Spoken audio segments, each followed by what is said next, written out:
Enquanto uma onda de inflação abala as economias do planeta e faz os preços dos alimentos, da gasolina e dos aluguéis dispararem, há um país que ficou de fora desses números assustadores. De acordo com o Índice de Preços de Alimentos da Organização das Nações Unidas para a Agricultura e Alimentação, FAO, os preços globais dos alimentos estão em seu ponto mais alto desde 1990. Neste cenário, o Japão registrou um aumento dos preços ao consumidor de 0,9% em fevereiro, ante 7,9% no ZEUA ou 6,2% na União Europeia. No Brasil, a inflação de março anualizada foi de 11,3%, no Chile, de 7,8% em fevereiro, a do México, de 7,2% e a da Colômbia, de 8,1%. Argentina e Venezuela registraram 52,3% e 340,4% respectivamente, mas estes são dois casos excepcionais. Mas, ao contrário do resto do mundo, o Japão quer que sua inflação seja mais alta e há anos vem implementando medidas sem sucesso para tentar conseguir isso. O objetivo de seu Banco Central é que a inflação fique em torno de 2%, nível considerado saudável. Como um efeito que prejudica o poder de compra dos cidadãos pode ser tão bem-vindo. Modelos econômicos básicos dizem que um nível modesto de inflação é o que alimenta o crescimento de uma economia. Economistas que pensam dessa forma argumentam que a deflação do Japão é a razão de seu crescimento lento, explica a professora Ulrike Aide, da GPS School of Global Policy Strategy na Universidade da Califórnia. Ou seja, sem inflação, é difícil para uma economia crescer. Só quando essas mudanças de preços são exageradas, alta, acelerada ou queda acentuada, que os desequilíbrios começam.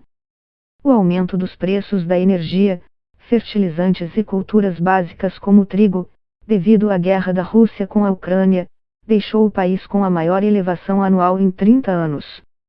Apesar disso, a subida de preços ainda é menor do que a do resto do mundo. O que torna o Japão diferente é que, após décadas de deflação, seus cidadãos estão extremamente relutantes em consumir a preços mais altos. E se você acha que os preços serão mais caros amanhã do que hoje, provavelmente decidirá comprar o mais rápido possível. A deflação então faz com que as empresas no Japão raramente tentem aumentar os preços e os salários permaneçam em níveis semelhantes por anos. Os consumidores são incentivados a adiar os gastos e as empresas perdem oportunidades de reajustar preços para melhorar suas margens. Como resultado, fica difícil atender a taxa de crescimento potencial, diz Junichi Inoue, diretor de ações japonesas da Janus Henderson. Há alguns meses, a marca Kikkoman, produtora de molho de soja, anunciou um aumento de 4 a 10% em seus preços. Notícias assim passariam batidas no ZEUA, mas no Japão elas viraram manchete. Mas é bom ou ruim para o Japão ter um pouco de inflação? Os especialistas concordam que, em princípio, é bom, mas que depende. O Japão vem lutando com inflação zero ou negativa há anos. Mas isso não significa que uma inflação mais alta seja necessariamente uma coisa boa. Depende do que está causando isso, diz Ken Kuttner, professor de economia do Williams College, em Massachusetts. A inflação de agora é causada por fatores externos e tem natureza moderada e transitória. Os fabricantes japoneses enfrentam não apenas custos mais altos de mão de obra e logística, mas também preços muito altos de matérias-primas, entre outros fatores. E o ideal seria que a inflação fosse duradoura e viesse de fatores internos, como salários mais altos ou consumo mais forte.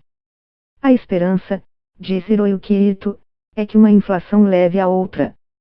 E isso seria uma mudança de paradigma para o Japão. A inflação atual é uma boa notícia para o Japão, mas apenas parcialmente, diz o economista.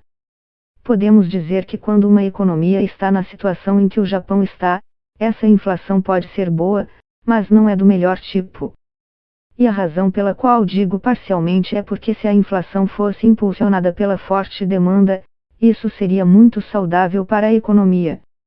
Mas agora é por causa de problemas na cadeia de suprimentos, a pandemia e, o mais importante, a guerra na Ucrânia, que vem contribuindo para elevar os níveis de preços das matérias-primas, acrescenta.